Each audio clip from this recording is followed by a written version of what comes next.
अस्सलामु अलैकुम वरहमतुल्लाहि वबरकातुहू। औज़ु बिल्लाहि मिनश शैतानिर रजीम। बिस्मिल्लाहिर रहमानिर रहीम। वल्लैलि इज़ा यगशा वन्नहारि इज़ा तजल्ला वमा खलक़ज ज़करा वल उन्सा इन्ना सअयकुम बसत्ता व अम्मा मन आता वत्तका वसद्दक़ बिल हुस्ना फसनुयस्सिरुहु लिल युस्रा व अम्मा मन बखिला वस्तगना वकज़्ज़बा बिल हुस्ना फसनुयस्सिरुहु लिल युस्रा वमा युगनी अन्हु मालुहु इज़ा तरद्दा इन्ना अलैना लल हुदा व इन्ना लना लल आखिरता वल ऊला फअन्ज़रतुकुम नारन तलज्जा ला यस्लाहा इल्लल अस्क़ा अल्लज़ी कज़्ज़बा व तवल्ला व सयुजन्नबुहल अतक़ा अल्लज़ी ऊती मालहु यतज़क्का वमा लिअहदिन इंदहु मिन निअमातिन तुज्जा इल्ला बतिगा वजहि रब्बिहिल आला वला सौफा यरजा। सम्मानित दर्शक श्रोता मंडली, যাবতীয় প্রশংসা মহান আল্লাহ রাব্বুল আলামিনের, যিনি আমাদেরকে দয়া করে কোরআনের এই আসরে উপস্থিত হওয়ার তৌফিক দান করেছেন। সেই মহান আল্লাহর দরবারে আমরা শুকরিয়া আদায় করি আলহামদুলিল্লাহ। অতঃপর দরুদ ও সালাম শান্তির ধারা বর্ষিত হোক শেষ নবী হজরত মুহাম্মদ মুস্তাফা সাল্লাল্লাহু আলাইহি ওয়াসাল্লামের প্রতি। আল্লাহুম্মা সাল্লি আলাইহি আল্লাহুম্মা বারিক আলাইহি। ধারাবাহিক কোরআনের দার্স অনুষ্ঠানে আজকে আমি 92 নম্বর সূরা আল লাইল এর উপরে দার্স পেশ করব, আলোচনা পেশ করব। ওমা তৌফিকি ইল্লা বিল্লাহ তাওয়াক্কালতু ইলাইহি উনীব। সূরা আল লাইল কোরআন মাজিদের এটি 92 নম্বর সূরা। এই সূরায় মোট আয়াত আছে 21টি এবং শব্দ আছে 71টি, অক্ষর আছে 310টি। আমরা জানি যে প্রত্যেক অক্ষরে আল্লাহ রাব্বুল আলামিন 10টি করে নেকি দান করেন। সূরা আল লাইল 310টি অক্ষর আছে। সুতরাং আল্লাহ রাব্বুল আলামিনের কাছে আমরা যারা শুনছি বা তেলাওয়াত করছি 10টি করে নেকি 10 গুণ অর্থাৎ আমাদের আমলনামায় লিপিবদ্ধ হয়ে গেছে ইনশাআল্লাহ। আমরা এই আলোচনার পর্বে সূরার নামকরণ প্রথমে আলোচনা করব। সূরার প্রথম আয়াত ওয়াল্লাইলি ইযা ইয়াগশা, তাহলে প্রথম আয়াতের প্রথম শব্দ ওয়াল্লাইল থেকেই নামকরণ করা হয়েছে সূরা আল লাইল। লাইল শব্দের অর্থই হচ্ছে রাত্রি। তো রাত্রির বিষয়ে নামকরণ করা হয়েছে। কোরআন মাজিদে যে সমস্ত সূরাগুলোর নামকরণ যা করা হয় এইগুলো মূলত ওই সূরার কোনো একটা শব্দকে বেছে নিয়ে নামকরণ করা হয়। সূরার নামের সাথে আলোচনার বিষয়বস্তুর সম্পর্ক থাকতে পারে, আবার সম্পর্ক নাও থাকতে পারে। যেমন কোরআন মাজিদে সূরা ফাতিহার নামকরণ করা হয়েছে, ফাতিহা শব্দ কিন্তু সূরা ফাতিহায় নেই। সূরা ইখলাস নামকরণ করা হয়েছে সূরা ইখলাসের, ইখলাস শব্দটি সূরা ইখলাসে নেই। তাহলে এরকম বিভিন্ন সূরার বৈশিষ্ট্য আলোচনা করা হয়েছে। তো এখানে আমরা যে লাইল নিয়ে আলোচনা নামকরণ করা হয়েছে তার মানে এই নয় যে রাতের বৈশিষ্ট্য সম্পর্কে সূরায় সব বর্ণনা করা হয়েছে, বিষয়টি এরকম নয়, বরং এটা একটা নাম যে নামে সূরাটি পরিচিতি ঘটবে। এখানে কোরআন মাজিদে প্রথম আয়াতে আল্লাহ রাব্বুল আলামিন বলছেন যে ওয়াল্লাইলি ইযা ইয়াগশা, শপথ রাত্রির যখন তা আচ্ছন্ন করে। রাত্রির শপথ আচ্ছন্ন করার অর্থ হচ্ছে যে যখন দিনে সূর্যের আলো অস্তমিত যায়, সূর্যের আলো অস্তমিত যাওয়ার পর রাতের অন্ধকার আস্তে আস্তে আস্তে আস্তে নামতে শুরু করে। সময় যত পার হয় রাতের গভীরতা তত বাড়তে থাকে। এই গভীরতা বাড়তে বাড়তে বাড়তে বাড়তে একটা পর্যায়ে গিয়ে আবার প্রভাত হয়, দিনের আলো ফোটে। আল্লাহ রাব্বুল আলামিন এই রাত্রির শপথ করছেন। রাতের শপথ অর্থাৎ রাত্রিবেলা আমাদের জীবনের জন্য কত গুরুত্বপূর্ণ সেইটা আমাদেরকে এখন স্মরণ করতে হবে। আল্লাহ রাব্বুল আলামিন স্মরণ করাচ্ছেন যে আমাদের দিনের সারা দিনের যে কর্মপ্রচেষ্টা থাকে, শারীরিক ক্লান্তি থাকে, দৌড়ঝাঁপ থাকে, ব্যস্ততা থাকে, শরীরের ক্লান্তি থাকে, এই সবগুলো রাতের বেলা আমরা যখন বিছানায় যাই, সকালে যখন উঠি, তখন আমাদের শারীরিক ক্লান্তি সব দূর হয়ে যায়। এই শারীরিক ক্লান্তি দূর হয়ে যাওয়ার ফলে আবার সকালবেলা আমরা সতেজ হয়ে জেগে উঠি, তখন আমাদের আর শারীরিক কোনো ক্লান্তি আর আমরা অনুভব করি না। তো এখানে আমরা আল্লাহ রাব্বুল আলামিন যে শপথের কথাটা আমাদেরকে স্মরণ করালেন যে শপথ রাত্রির যখন তা আচ্ছন্ন করে। তারপরের আয়াতে আল্লাহ রাব্বুল আলামিন বলছেন ওয়ান-নাহারি ইজা তাজাল্লা, শপথ দিবসের যখন তা সমুজ্জ্বল হয়। রাতের অন্ধকার কাটিয়ে সূর্য যখন পূর্ব আকাশে উদিত হয়, তখন আস্তে আস্তে আস্তে আস্তে দিনের আলো বেরিয়ে আসে এবং দিন শুরু হয়। এইভাবে সূর্যের তাপ আস্তে আস্তে বাড়তে থাকে, দিন একটা সময় গিয়ে আবার শেষ হয়, আবার সন্ধ্যা নেমে আসে। এইভাবে দিন এবং রাত্রির মধ্য দিয়ে পুরো সময়টাকে আল্লাহ রাব্বুল আলামিন শপথের আওতায় নিয়ে এসেছেন। তাহলে আসলে এই দিন, মানুষ দিনে যা করে এবং রাতে যা করে, এই জায়গাটা শপথ আল্লাহ রাব্বুল আলামিন নিচ্ছে, অর্থাৎ বোঝাতে চাইছেন মানুষকে যে এইটা তোমাদের জন্য গুরুত্বপূর্ণ। দিন ছাড়া মানুষ যেমন পৃথিবীকে আবাদ করতে পারতো না, একই রকমভাবে রাত ছাড়া মানুষ শারীরিক সুস্থতা, ক্লান্তি দূর করা, এসব প্রক্রিয়া থেকে বঞ্চিত হতো। ফলে আল্লাহ রাব্বুল আলামিন এই পৃথিবীকে যে সুন্দর করে সাজিয়েছেন, মানুষের জন্য যে আবাসভূমি করেছেন, বসবাসের উপযোগী করেছেন, তাহলে এই পৃথিবী কিন্তু মানুষের বসবাসের উপযোগী থাকতো না।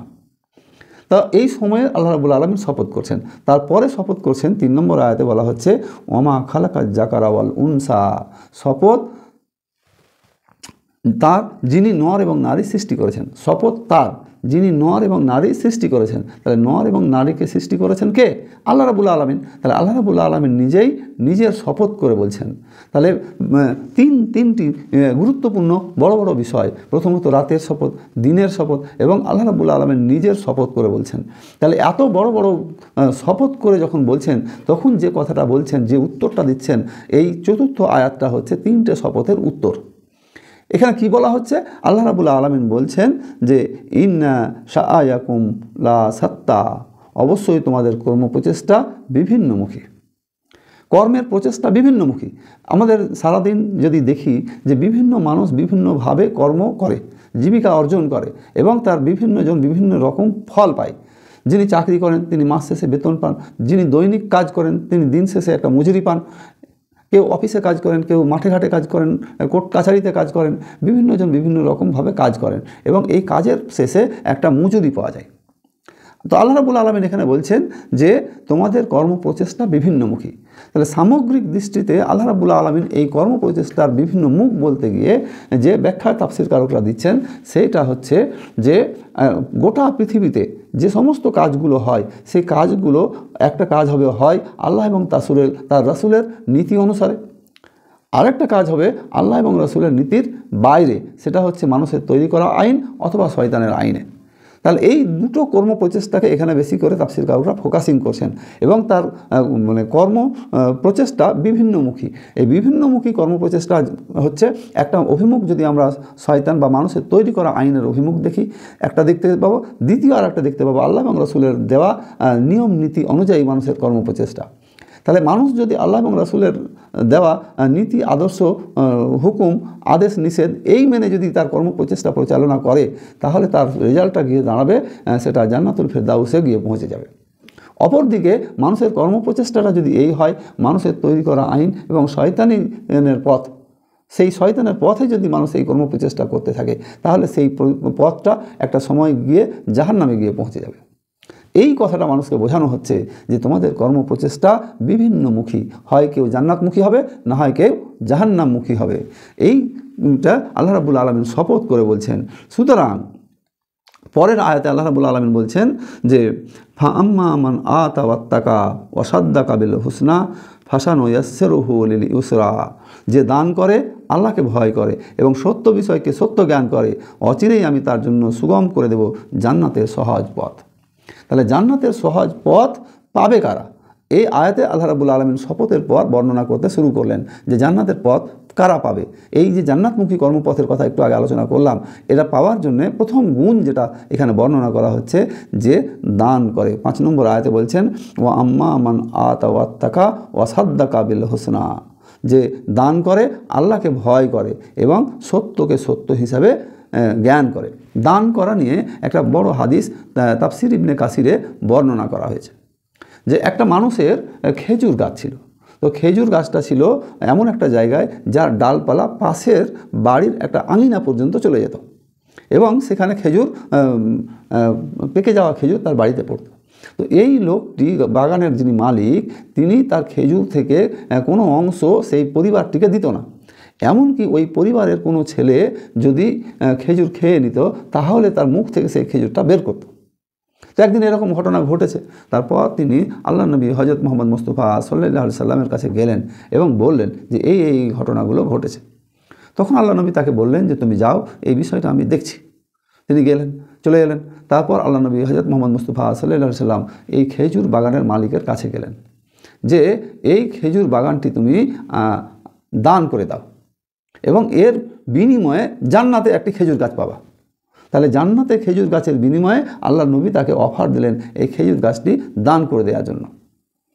তখন সাথে সাথেই তিনি বললেন যে আমি দিয়ে দিলাম, কিন্তু তিনি তার সাথে যোগ করছেন যে এই গাছটি হচ্ছে বাগানের মধ্যে সবথেকে উৎকৃষ্ট গাছ এবং এই গাছের খেজুরের মতন কোনো খেজুরের গাছ আমার বাগানে নেই।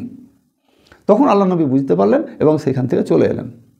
পাশ থেকে একজন সাহাবী এই কথোপকথন আল্লাহর রাসূল এবং সেই বাগানের মালিকের মধ্যে শুনতে পেলেন এবং শোনার সাথে সাথে তিনি আল্লাহ নবীকে চলে যেতে দেখে বললেন যে এই গাছটার যদি মালিক আমি হয়ে যেতে পারি এবং আপনাকে দান করি তাহলে আমি কি জান্নাতে খেজুরের গাছ পাবো? আল্লাহ নবী বললেন যে হ্যাঁ, অবশ্যই পাবো। তখন তিনি সেখান থেকে চলে গেলেন সেই খেজুর বাগানের মালিকের কাছে। মালিকের সাথে কথাবার্তা বললেন। তিনি তাকে জিজ্ঞাসা করলেন যে এই খেজুর গাছ কি তুমি বিক্রি করবে? তিনি প্রথমত না করলেন, তবে বললেন যে উপযুক্ত মূল্য যদি পাওয়া যায় তবে আমি এটা বিক্রি করে দেব। তখন তিনি বললেন যে উপযুক্ত মূল্য কত? উপযুক্ত মূল্য বলছেন যে এই একটা খেজুরের গাছের বিনিময়ে 40টা খেজুরের গাছ দিতে হবে। তিনি তখন বললেন যে এটা অত্যধিক মূল্য হয়ে যায় এবং তাদের দুজনের কথাবার্তার আলোচনাটা সাময়িকভাবে অন্য প্রসঙ্গে চলে যায়। এই আলোচনার এক পর্যায়ে এসে আবার তিনি বললেন যে আপনার এই খেজুর গাছ আমি 40টি গাছের বিনিময়ে কিনে নিতে চাই। তিনি তখন রাজি হলেন যে হ্যাঁ। এই রাজি হওয়ার সাথে সাথেই বাগানের মালিক তিনি একটু দ্বিধাদ্বন্দ্বে পড়ে গেলেন যে তিনি 40টা গাছের বিনিময়ে কিনে নিতে চাইলেন। তো তখন তিনি তাকে বললেন যে হ্যাঁ, তোমাকে দেব, তবে একটা বিষয়, একটা কথা, সেটা হচ্ছে কি যে 40টা গাছ দেবে সেই গাছগুলো যেন ডালপালা বিশিষ্ট গাছ হয়, ঝাঁকড়া গাছ হয়, যে গাছে ফল বেশি ফলবে। তো তিনি বললেন হ্যাঁ ঠিক আছে, সেরকমই দেওয়া হবে। তারপরে বলছেন যে এই চুক্তি যতক্ষণ পর্যন্ত আমরা এখানে পরস্পর থেকে বিচ্ছিন্ন না হচ্ছি ততক্ষণ পর্যন্ত এটা কার্যকরী নয়। তিনি তাতেও রাজি হয়ে গেলেন, আগন্তুক রাজি হলেন এবং শেষ পর্যন্ত বলা হলো যে তাহলে কয়েকজন সাক্ষী রাখা হলো এলাকা থেকে কিছু মানুষকে দিয়ে তিনি সেই খেজুর গাছটি তার কাছ থেকে কিনে নিলেন এবং তারপর এই খেজুর গাছটি আল্লাহ নবীকে বললেন যে এই গাছ আল্লাহর ওয়াস্তে আমি এটা দান করে দিলাম। তো আল্লাহ নবী হযরত মুহাম্মদ মুস্তাফা সাল্লাল্লাহু আলাইহি সাল্লাম সাথে সাথেই সেই পরিবারটিকে ডেকে বললেন যে এই গাছটিকে তোমাকে দান করে দেওয়া হলো, এই গাছের আজ থেকে মালিক তুমি। তো এই ঘটনার পরিপ্রেক্ষিতে তাফসীরকারকরা কোনো তাফসীরকারক বলছেন যে এই আয়াত নাজিল হয়েছে যে ফাআম্মা মান আতা ওয়াত্তাকা ওয়া সাদ্দাকা বিল হুসনা, যে দান করে, আল্লাহকে ভয় করে এবং সত্যকে সত্য জ্ঞান করে। এই ঘটনার পরিপ্রেক্ষিতে এই আয়াত নাজিল হয়েছে। দ্বিতীয় আরেকটা ঘটনা উল্লেখ করা হয়েছে তাফসির ইবনে কাসিরেও আছে এবং আরও অন্যান্য তাফসিরেও আছে। সেখানে বলা হচ্ছে যে হযরত আবু বকর রাদিয়াল্লাহু তাআলা আনহু তিনি 6 জন কৃত দাসকে মুক্ত করেছিলেন এবং তার অর্থ সম্পদ দিয়ে মুক্ত করার ফল স্বরূপ আল্লাহর পক্ষ থেকে তখন এই আয়াত নাজিল হয়েছে যে ও আম্মা মান আতা ওয়াত্তাকা ওয়া সাদ্দাকা বিল হুসনা, এরা সত্যকে সত্য জ্ঞান করে, আল্লাহর পথে খরচ করে এবং আল্লাহকে ভয় করে। তাদের এই বৈশিষ্ট্য সম্পর্কে এখানে বলা হলো। তাহলে প্রথম কর্ম প্রচেষ্টাটা যারা আল্লাহকে খুশি করতে যায় তাদের সম্পর্কে এখানে আলোচনা করা হলো। দ্বিতীয় পথ সম্পর্কে যে কর্ম প্রচেষ্টার বিভিন্নমুখী পথ, তো প্রথম পথ বর্ণনা করা হয়ে গেল জান্নাতমুখী। এবার দ্বিতীয় পর্যায়ে পথ বর্ণনা করা হচ্ছে। সেই দ্বিতীয় পর্যায়ের পথটা হচ্ছে পক্ষান্তরে যে কার্পণ্য করে, ও আম্মা মান বা খেলা অস্তাগনা ও কাজ্জাবা বিল হোসনা, যে কার্পণ্য করে এবং নিজেকে স্বয়ং সম্পূর্ণ মনে করে আর সৎ বিষয়কে মিথ্যা জ্ঞান করে, সৎ বিষয়কে মিথ্যা জ্ঞান করে। তাহলে ওখানে তিনটে বৈশিষ্ট্য বলা হয়েছিল সৎ লোকেদের, এখানে তিনটে বৈশিষ্ট্য বর্ণনা করা হচ্ছে যে লোকগুলো জাহান্নামের পথে পথিক, তাদের সম্পর্কে এই বৈশিষ্ট্যগুলো বলা হচ্ছে। তাহলে এই বৈশিষ্ট্যের প্রথম বৈশিষ্ট্যটা হচ্ছে যে কার্পণ্য করে, অর্থাৎ আল্লাহর পথে দান করতে কার্পণ্য করে। এখানে কার্পণ্যের ঘটনা একটা বর্ণনা করা হলো। এই লোক আল্লাহর পথে দান করতে চায়নি, দান করতে কার্পণ্য করেছে। একটু আগে যে আমি ঘটনাটা বললাম, সেখানে তারপরে বলা হচ্ছে নিজেকে স্বয়ং সম্পূর্ণ মনে করে। মানুষ কেউই নিজেকে নিজে স্বয়ং সম্পূর্ণ নয়, প্রত্যেকে আমরা পরের তলে, কোনো না কোনোভাবে আমরা প্রত্যেকে পরের তলে, সকলের তলে সকলে আমরা, প্রত্যেকে আমরা পরের তলে। এটা কবির উদ্ধৃতি, কবির ভাষায়, যে প্রত্যেকে আমরা পরের তলে, কোনো না কোনোভাবে আমরা পরের তলে। তাহলে স্বয়ং সম্পূর্ণ যারা নিজেদেরকে মনে করে, আমরা অন্যের উপরে নির্ভর করি না, তারা জাহান্নামের এই বৈশিষ্ট্যের অধিকারী। জাহান্নামীদের যে বৈশিষ্ট্য, তার মধ্যে এই বৈশিষ্ট্য একটা। আমরা যদি নীতি এবং আদর্শ খুঁজতে চাই, তাহলে আমি কি নিজে নিজে নীতি আদর্শ করতে পারবো? আমাকে পৃথিবীতে আমি কি নিজেই এসেছি, নিজের ইচ্ছাতে এসেছি? আমি আপনি কেউই নিজের ইচ্ছাতে এই পৃথিবীতে আসেনি, আপনাকে নিয়ে এই পৃথিবীতে পাঠানো হয়েছে। সুতরাং আপনাকে যে নিজে পৃথিবীতে পাঠানো হয়েছে, যিনি পাঠিয়েছেন তিনিই জানেন কোন পথে চললে আপনি মুক্তি পাবেন, কোন পথে চললে আপনার জন্য হেদায়েত আছে। তাহলে আল্লাহ রাব্বুল আলামিন এখানে সেই পথের বর্ণনাটা দিচ্ছেন। প্রথমে জান্নাতি পথের বর্ণনা দেওয়া হলো, এরপর সেই পথের কথা বলা হচ্ছে যে পথ মানুষকে জাহান্নামে নিয়ে যাবে। তার প্রথম বৈশিষ্ট্য বলা হলো কার্পণ্য করা, দ্বিতীয় বলা হলো নিজেকে নিজে স্বয়ং সম্পূর্ণ মনে করা। কোনো মানুষ পৃথিবীতে নিজে নিজে স্বয়ং সম্পূর্ণ নয়, বরং আল্লাহ এবং তার রসুলের দেখানো পথ, এটাই হচ্ছে স্বয়ং সম্পূর্ণ পথ। তারপর বলা হচ্ছে যে সৎ বিষয়কে তারা মিথ্যা মনে করে, মিথ্যা জ্ঞান করে। যে বিষয়টা সৎ অথচ সেই বিষয়কে তারা মিথ্যা মনে করে। আল্লাহ আমাদের জীবন দিয়েছেন, আমাদেরকে মৃত্যু দিবেন, তারপর আমাদেরকে তার দরবারে উঠতে হবে। এই যে সৎ ভাষণ, এই সৎ ভাষণগুলো সম্পর্কে তারা মিথ্যা মনে করে, যে আল্লাহ রাব্বুল আলামিন সব কিছুই করবেন না, আমাদের মরার পর আর উঠতে হবে না ইত্যাদি। সৎ বিষয়গুলোকে তারা মিথ্যা মনে করে। অচিরেই তাদের জন্যে আমি সুগম করে দেব জাহান্নামের কঠিন পথ, কঠোর পরিণামের পথ অচিরেই তাদের জন্য খুলে দেওয়া হবে। ফাসা নুয়াসসিরুহু লিল ইউসরা, জাহান্নামের পথকে তাদের জন্য খুলে দেওয়া হবে। তাহলে একদিকে বর্ণনা করা হলো জান্নাতের পথকে তাদের জন্য খুলে দেওয়া হবে 7 নম্বর আয়াতে, ফাসা নুয়াসসিরুহু লিল ইউসরা, আমি তাদের জন্য সুগম করে দেবো জান্নাতের সহজ পথ। একদিকে বর্ণনা করা হলো, আবার এখানে বর্ণনা করা হলো ফাসা নুয়াসসিরুহু লিল ইউসরা, তাদের কঠিন পথ তাদের জন্য খুলে দেওয়া হবে।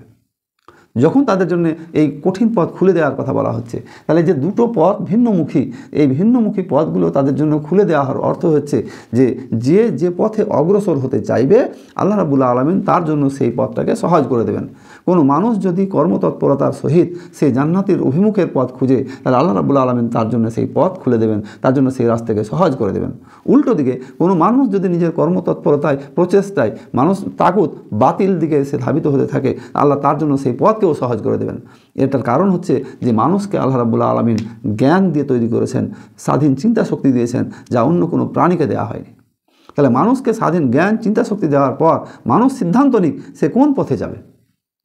আল্লাহ রাব্বুল আলামিনের এই নির্দিষ্ট পথরেখা আল্লাহ মানুষকে সহজ করে দেবেন। এরকম হাদিস আছে যে আবু বকর রাদিয়াল্লাহু তাআলা আনহু আল্লাহ নবীকে জিজ্ঞাসা করছেন যে তাই যদি হয় যে মানুষের যে কাজ, সেই কাজগুলো কি তার তকদিরের উপরে নির্ভর করেই হয়? তা আল্লাহ নবী বললেন যে হ্যাঁ, তকদিরে যা আছে তাই হয়। তাহলে তকদিরেই যদি লেখা থাকে তাহলে আমরা এসব করবো কেন? আল্লাহ নবী বলছেন যে তকদির আল্লাহ রাব্বুল আলামিন অসীম জ্ঞানের অধিকারী। এ মানুষকে স্বাধীন সত্তা দেওয়ার পর, স্বাধীন সত্তা বৈশিষ্ট্যভাবে তৈরি করার পর মানুষ কি কাজ করবে আল্লাহ তার নিজের ক্ষমতায়, জ্ঞানে তিনি সব জানেন যে এই ব্যক্তিকে স্বাধীন ক্ষমতা দিলে কি করবে। সেই হিসেবে আল্লাহ রাব্বুল আলামিন সব লিখে রেখেছেন। তাহলে সেই অনুযায়ী কাজ করবেন। আমরা একটা বিষয় এই জায়গায় খেয়াল রাখাই, আমাদের অনেকের মনে প্রশ্ন করেন, সেটা হচ্ছে কি যে তাকদীর সম্পর্কে, যে তাকদীরে যদি লেখা থাকে তাহলে আমাদের দোষ কোথায়? তো তাকদীর সম্পর্কে বিষয়টা হচ্ছে এই যে আল্লাহ রাব্বুল আলামিনের কাছে অতীত, বর্তমান, ভবিষ্যৎ সব সমান, সব প্রেজেন্ট। আমাদের কাছে অতীত আলাদা, বর্তমান আলাদা, ভবিষ্যৎ আলাদা, কিন্তু আল্লাহ রাব্বুল আলামিনের কাছে সব প্রেজেন্ট। তাহলে আল্লাহ রাব্বুল আলামিন একজন মানুষ কি করবে, অতীতে কি করবে, এখন কি করছে, আগামীতে কি করবে, আল্লাহ রাব্বুল আলামিন তার নিজের জ্ঞানে সব জানেন। ফলত সেই জ্ঞানকে কাজে লাগিয়ে সেই জ্ঞানে আল্লাহ রাব্বুল আলামিন সব নথিবদ্ধ করে রেখেছেন এবং মানুষকে স্বাধীন চিন্তা শক্তি জ্ঞান দিয়েছেন, যার দ্বারা সে চিন্তা করবে, জ্ঞান করবে এবং সেই চিন্তা এবং জ্ঞানকে কাজে লাগিয়ে সে কর্ম প্রচেষ্টা পরিচালনা করবে। 11 নম্বর আয়াতে বলছেন ওমা ইউগনি আনহু মালহু ইজা তারাদ্দা, যখন সে ধ্বংস হবে তখন তার সম্পদ কোনো কাজে আসবে না। মানুষ যখন ধ্বংস হয়ে যাবে তখন তার সম্পদ কোনো কাজে আসবে না। এখানে ধ্বংস বলতে সেই জাহান্নামের পথকে অবলম্বন করার কথা বলা হচ্ছে, সেই জাহান্নামকে আশ্রয় বানিয়ে নেওয়ার কথা বলা হচ্ছে। একজন মানুষ যখন কোটি কোটি টাকা উপার্জন করে এবং সে মারা যায়, কোটি কোটি টাকা রেখে মারা যায়, সেই কোটি কোটি টাকা কি তার কোনো কাজে আসবে? সেই কোটি কোটি টাকা রেখে যাওয়া টাকা তা কি কোনো উপকার করবে? জান্নাত যাওয়ার জন্য কি ওটা কোনো কাজে লাগাতে পারবে? মানুষ মরে গেলে তার সব আমল বন্ধ হয়ে যায়। তাহলে এই সম্পদ, এই টাকা, এই পয়সা যা সে রেখে যায়, এই রেখে যাওয়া টাকা পয়সা তার কোনো কাজে আসবে না। সুতরাং যতক্ষণ পর্যন্ত আপনার কাছে আছে, যতক্ষণ পর্যন্ত আপনি এটাকে নিজের মনে করেন, ততক্ষণ পর্যন্ত আল্লাহর পথে খরচ করার কথা আল্লাহ রাব্বুল আলামিন বললেন।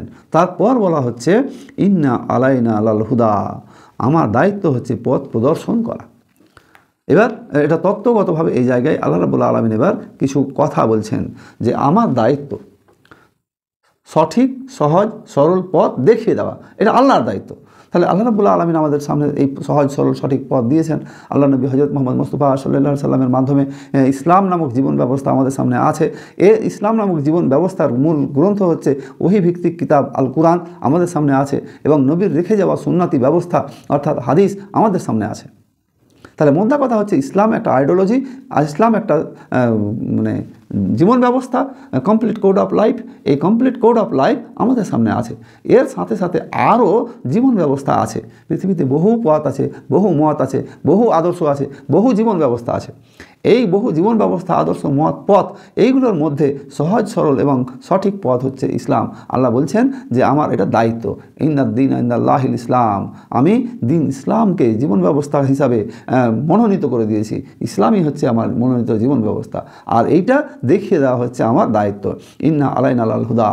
এখন মানুষ ঠিক করুক সে কোনটা পথ গ্রহণ করবে, আমার দেখানো পথ, রসুলের দেখানো পথ নাকি শয়তানের দেখানো পথ। তাহলে একদিকে আল্লাহ এবং রসুলের দেখানো পথ রয়েছে, আর অন্যদিকে শয়তানের অর্থাৎ মানুষের তৈরি করা হাজারো মতবাদ রয়েছে। এইগুলোর মধ্যে সে মানুষ ঠিক করুক সে কোনটা গ্রহণ করবে। তারপরে দ্বিতীয় তত্ত্ব কথা এখানে বলা হচ্ছে ওয়াইন্না লানা লাল আখিরাত ওয়াল উলা, ইহকাল এবং পরকালের কর্তৃত্ব আমার। তাহলে প্রথম কথাটা আল্লাহ রাব্বুল আলামিন জানালেন যে পথ প্রদর্শনের দায়িত্ব আমার। ইহকাল এই জীবন অবস্থায় এবং পরকাল মরার পর মূল মালিকানা আমার। তাহলে এই পৃথিবী এবং পৃথিবীর পর মানে মৃত্যুর পর আমাদেরকে যে উঠানো হবে, মূল মালিকানা যদি আল্লাহর হয়, তাহলে আল্লাহর হুকুমের বাইরে আপনি কোথায় যাবেন? আল্লাহর হুকুমের বাহির থেকে আপনি পালাতে পারবেন? আল্লাহর শাস্তি থেকে আপনি পালাতে পারবেন? আল্লাহ যাকে পুরস্কৃত করতে চায় আল্লাহ তার সম্মান বাড়িয়ে দেবেন। সুতরাং আপনি পৃথিবীতে যাই করেন না কেন, আল্লাহর ক্ষমতা, আল্লাহর শক্তি, আল্লাহর মালিকানা এর বাইরে আপনি যেতে পারবেন না। অতএব তার 14 নম্বর আয়াতে বলা হচ্ছে যে ফাআনজারতুকুম নারান তালাজ্জা, অতএব আমি তোমাদেরকে প্রজ্বলিত অগ্নি সম্পর্কে সতর্ক করছি। প্রজ্বলিত অগ্নি, আগুন অর্থাৎ জাহান্নামের আগুন সম্পর্কে সতর্ক করছি। সতর্কবার্তাটা এলো কীভাবে? যে আল্লাহ রাব্বুল আলামিন তোমাকে হেদায়েতের একটা পথ দেখালেন, স্মরণ করিয়ে দিলেন যে এই জীবনের ইহকালের যেমন তিনি মালিক, পরকালেরও তিনি তেমনি মালিক। তাহলে ইহকালে যেমন তোমাকে দেখছেন, পরকালেও তিনি তোমাকে দেখবেন এবং তার সেই সময়ের কঠিন শাস্তির সম্মুখীন হতে হবে। তাহলে আমি এইবার তোমাদেরকে সতর্ক করছি যে তোমরা সতর্ক হয়ে যাও, তোমাদের জন্য প্রজ্বলিত আগুনের ব্যবস্থা রয়েছে। এতে যাবে কারা? এই আগুনে যাবে কারা? এখানে কিছু মানুষের কথা এখানে 15 নম্বর আয়াতে বলা হচ্ছে লা ইয়াসলাহা ইল্লাস্তাগা, সেই মানুষগুলো যাবে যারা হতভাগা। হতভাগা কারা? যাদের সামনে হেদায়েতের পথকে দেখানো হলো, কোনটা হক কোনটা বাতিল এটা স্পষ্ট করে দেওয়া হলো, তারপর যারা মানলো না, এই লোকগুলো হচ্ছে হতভাগা লোক। তারা কি করে? তারা নবীকে মিথ্যাগার মনে করে এবং ঈমান থেকে মুখ ফিরিয়ে নেয়। নবীকে মিথ্যা মনে করে আর ইমান থেকে মুখ ফিরিয়ে নেয়, তারা ইমান আনে না। এখানে আল্লাহ রাব্বুল আলামিন বলছেন 16 নম্বর আয়াতে, আল্লাজি কাজ্জাবা ওয়া তাওয়াল্লা ওয়া শায়া জান্নাবুহাল আতকা। তাহলে আল্লাহ রাব্বুল আলামিন এবার বলছেন যে হতভাগা তারা যারা নবীকে মিথ্যা জ্ঞান করে এবং ইমানকে মুখ ফিরিয়ে নেয়, ইমান নিয়ে আসে না। যখন তাদের সামনে ইসলামের কথা বলা হয়, কোরআনের কথা বলা হয়, নবীর কথা বলা হয়, জান্নাত জাহান্নামের কথা বলা হয়, তাকদীরের কথা বলা হয়, ফেরেশতাদের কথা বলা হয়, কোরআনের আলোচনা পেশ করা হয়, তখন তারা মুখ ফিরিয়ে নেয়। এই লোকগুলো হচ্ছে হতভাগা লোক, এই লোকগুলোই হচ্ছে হতভাগা লোক। তারা নবীকে মিথ্যা মনে করে, তারা ইমানকে মিথ্যা মনে করে, তারা ইমান আনতে চায় না, নবীর পথে চলতে চায় না। এই লোকগুলো হচ্ছে হতভাগা লোক, এরা জাহান্নামের উপযোগী। পরের আয়াতে বলা হচ্ছে যে 18 নম্বর আয়াতে আল্লাহ রাব্বুল আলামিন বলছেন যে ওয়াসায়ু জান্নাবুহাল আতকা আল্লাজি ইউতি মালাহু ইয়াতাজাক্কা ওয়া মা লি আহাদিন ইনদাহু মির নিআমাতি তুজ্জা ইল্লা বিতিগা ওয়াজহি রাব্বিহিল আলা ওয়ালা সাওফা ইয়ারজা। কেবল তার মহান পালনকর্তার মুখমণ্ডল দর্শন বা লাভের প্রত্যাশায় আর অচিরেই সে সন্তুষ্ট হয়ে যাবে। তা এখানে 17, 18, 19, 20, 21 এই আয়াতগুলোতে আল্লাহ রাব্বুল আলামিন বলছেন যে আত্মশুদ্ধির জন্য তার ধন সম্পদ দান করে। এবার কিছু ভালো মানুষের উদাহরণ দেওয়া হচ্ছে যে আল্লাহ ভীরু তা থেকে দূরে রাখা হবে। যে আত্মশুদ্ধির জন্য তার ধন সম্পদ দান করে এবং তার প্রতি কারো কোনো অনুগ্রহের প্রতিদানে নয়, কেবল তার মহান পালনকর্তার মুখমণ্ডল দর্শনের লাভের প্রত্যাশায় অচিরেই সে সন্তুষ্ট হয়ে যাবে। এবং আল্লাহ ভীরু লোকেদের সম্পর্কে এখানে বৈশিষ্ট্য বর্ণনা করতে গিয়ে আল্লাহ বলছেন যে তাদেরকে আমি অচিরেই সন্তুষ্ট করব। তারা প্রত্যাশা করে কি? তারা তার রবের পালনকর্তার মুখমণ্ডল দেখার প্রত্যাশা করে। মানুষ যখন জান্নাতীরা জান্নাতে চলে যাবে, কতকাল আল্লাহর জান্নাতে থাকবে, কত নিয়ামত ভোগ করবে, তার কোনো ইয়াত্তা নেই, কোনো ঠিক নেই, হিসেব নেই, কতদিন থাকবে আল্লাহ রাব্বুল আলামিন ভালো জানেন। একটা পর্যায়ে আল্লাহ রাব্বুল আলামিন পর্দার আড়াল থেকে তাদেরকে জিজ্ঞাসা করবেন জান্নাতীদেরকে যে তোমরা কি সব নিয়ামত পেয়েছো? তখন জান্নাতীরা সন্তুষ্ট চিত্তে উত্তর দেবে যে হ্যাঁ, আমরা সমস্ত নিয়ামত পেয়েছি। তখন আল্লাহ বলবেন যে না, আরও বাকি আছে। বান্দারা তখন অবাক হয়ে যাবে যে এত নাজ নিয়ামত পাওয়ার পর আরও বাকি আছে। তখন আল্লাহ রাব্বুল আলামিন বলবেন যে তোমরা যাকে খুশি করার জন্যে এত পরিশ্রম করেছো, মেহনত করেছো, রাতে জেগে তাহাজ্জুদ পড়েছো, যার দিন প্রসার করার জন্যে, বাস্তবায়ন করার জন্যে সারা জীবন উৎসর্গ করেছো, দিনকে দিন মনে করনি, রাতকে রাত মনে করনি, সেই মহান আল্লাহকে কি তোমরা দেখেছো? তখন আল্লাহ রাব্বুল আলামিন তাদের সামনে দেখা দেবেন, তাদের সামনে থেকে পর্দা সরে যাবে এবং তারা আল্লাহ রাব্বুল আলামিনকে দেখতে পেয়ে কতকাল যে পার হয়ে যাবে তার কোনো সীমা সংখ্যা নেই। আল্লাহ রাব্বুল আলামিন বলছেন যে তাদের সেই সন্তুষ্টটাও আমরা অচিরেই তাদের সন্তুষ্টি হয়ে যাবে। তারা চাইতো কি? যে তার মহান পালনকর্তার মুখমণ্ডল দর্শন লাভ করতে চাইতো। তাহলে এই যে কাজগুলোর কথা বলা হলো, যে সমস্ত আল্লাহ ভীরু লোকেরা এই কাজগুলো করে, এরা মূলত করে আল্লাহকে সন্তুষ্ট করার জন্যে। আল্লাহকে সন্তুষ্ট করার জন্য সে নিজের আত্মশুদ্ধি করে, যে আল্লাহকে সন্তুষ্ট করার জন্য দান সাদকা করে, আল্লাহকে সন্তুষ্ট করার জন্য তারা যাবতীয় কাজ সম্পন্ন করে। তারা নিজের আত্মসমালোচনা করে যে আমরা সারা দিন কী করেছি, সারা মাস কী করেছি, সারা বছর কী করেছি। মরার আগে পর্যন্ত তারা চিন্তায় থাকে যে আল্লাহ রাব্বুল আলামিনের দরবারে কিয়ামতে আমরা কি উত্তর দিতে পারবো। এরকম চিন্তায় তারা ব্যতিব্যস্ত থাকে। এই সমস্ত লোকগুলোই আল্লাহ রাব্বুল আলামিনকে খুশি করতে চায়। তাহলে এ সূরায় যে বিষয়গুলো আলোচনা করা হলো, আল্লাহ রাব্বুল আলামিন শপথ করে ঘোষণা দিয়েছেন মানুষের বিভিন্ন কর্মপন্থা সম্পর্কে। তারপরে ভালো কাজের কিছু বৈশিষ্ট্য বর্ণনা করা হয়েছে, খারাপ কাজের কিছু বৈশিষ্ট্য বর্ণনা করা হয়েছে। অবশেষে তাদের গুণ বর্ণনা করা হয়েছে, তাকওয়া বর্ণনা করা হয়েছে, তাদের সামনে কিছু পথ খুলে দেওয়া হয়েছে, তত্ত্ব কথা জ্ঞান দেওয়া হয়েছে, ভালো পথে দিক নির্দেশনা দেওয়া হয়েছে। এই যে ভালো কাজগুলো তারা করবে, তারা মানুষকে দেখানোর জন্য নয়, বরং আল্লাহকে সন্তুষ্ট করার জন্য। আর আল্লাহ রাব্বুল আলামিন তার বান্দাদের এই আল্লাহকে যে তারা সন্তুষ্ট করতে চায়, তারা আল্লাহ তাদেরকে সন্তুষ্ট করবেন এবং জান্নাতুল ফেরদাউসের মেহমান হিসাবে তাদের গ্রহণ করবেন। তো আমরা আজকের এই আলোচনায় শেষ পর্যায়ে এসে মহান আল্লাহর দরবারে দোয়া করি, বক্তা এবং শ্রোতা সমস্ত শ্রোতাদের আল্লাহ তুমি জান্নাতের মেহমান বানাও। আমরা যেন অন্ততপক্ষে জান্নাতের একটা কোনায় হলেও অংশগ্রহণ করতে পারি, থাকতে পারি, সেই তৌফিক তুমি আমাদেরকে দান করো। হে মহান মালিক, এর রাত্রে, এই গভীর রাত্রে তোমার দরবারে মোনাজাত করি, দোয়া পেশ করি। বক্তা এবং শ্রোতা যারা আত্মীয় স্বজন মারা গেছে সকলের তুমি কবরের জীবনকে সুখময় করো। যে সমস্ত মানুষগুলো দিন ইসলামকে প্রসার করার জন্য বাস্তবায়নের জন্য নিরলস প্রচেষ্টা চালিয়ে যাচ্ছে, তাদের অন্তরে তুমি ধৈর্য দান করো। তুমি তোমার পক্ষ থেকে তোমার সাহায্য মদত দান করো। পৃথিবীর বিভিন্ন দেশে ইসলামিক আন্দোলনের অভ্যুত্থান ঘটেছে, ইসলামকে এগিয়ে নিয়ে যাওয়ার প্রচেষ্টা চলছে। আল্লাহ রাব্বুল আলামিন তুমি এই মর্দে মুজাহিদদেরকে শক্তি দাও, সাহস দাও, যেন ইসলামকে বিজয় লাভ করতে পারে এবং আমরা সবাই যেন জান্নাতের অধিবাসী হতে পারি। আল্লাহ তুমি আমাদেরকে সেই তৌফিক দান করো। আমিন। ও আখিরি দাওয়া আনিল হামদুলিল্লাহি রাব্বিল আলামিন। আসসালামু আলাইকুম ওয়া রাহমাতুল্লাহি ওয়া বারাকাতুহু।